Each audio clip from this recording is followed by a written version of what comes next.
Hi everybody, we're going to talk about notes from lesson 3.1. It's like the part 2 of it.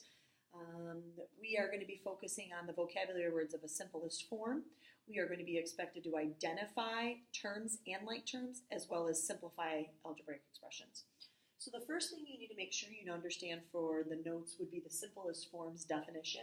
And an expression is in simplest form when it has no like terms nor parentheses. First examples we're going to do is we're going to identify terms and like terms. So this is an algebraic expression. Simplest form, all right, is going to be down here. But to identify the terms, I am going to go ahead and use this method I call circle square method, where 9x is a like term with negative x. Negative 2 is a like term with 7. So I can identify terms as 9x, negative 2, 7, and negative x. And I can say like terms ends up being 9x and negative x. And then the other set of like terms is negative 2 and 7. If you notice, if it's a subtraction problem, subtraction means the same thing as adding the opposite. So a subtracting x is the same thing as adding a negative x. So when I indicate the terms, I need to make sure I include that negative. On this side, I'm going to also use the circle square method. As you notice, z squared is not a like term with the variable just z, because z squared means z times z. That means there are two z's and they're being multiplied together compared to just a z, which is just a single z. So if I were to say what are the terms, I would say the terms are z squared, 5z, negative 3z squared, and z. If I'm looking for like terms, right, I use my circle square method, and that is z squared and negative 3z squared, and then also 5z and z are also like terms. All right. Making sure you identify the difference between terms and like terms and not forgetting that negative sign in the event it's a subtraction problem. Moving on to simplifying. Simplifying, I'm going to use the same strategy of circle squares in order to figure out what I can add. So when I simplify, I'm going as far as I can go in combining like terms and getting rid of any parentheses. So in this case, 3/4 y and negative 1/2 y can be combined. So I need to add 3/4, or I'm going to add 3/4 and negative 1/2. Some of you may need to do this.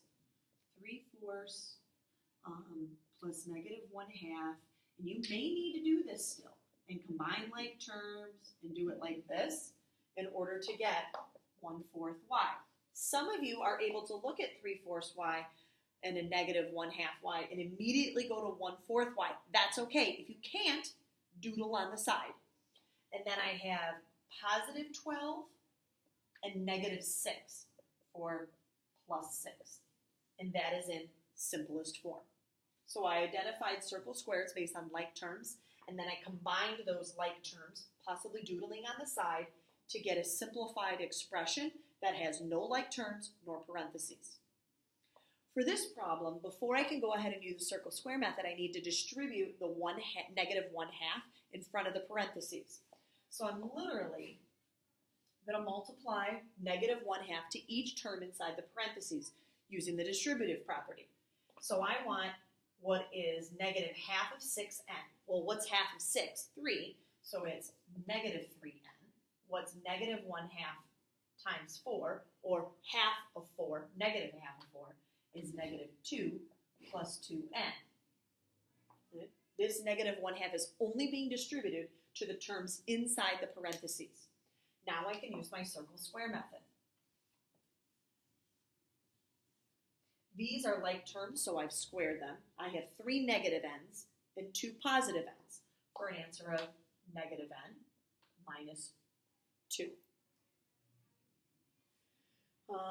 Making sure that there are no like terms and there are no parentheses for simplest form. And this would be my simplified version. Please remember when you're taking notes, the assignment isn't just to copy down everything I said. You have to copy it all down, and then you have to understand what the heck I'm saying.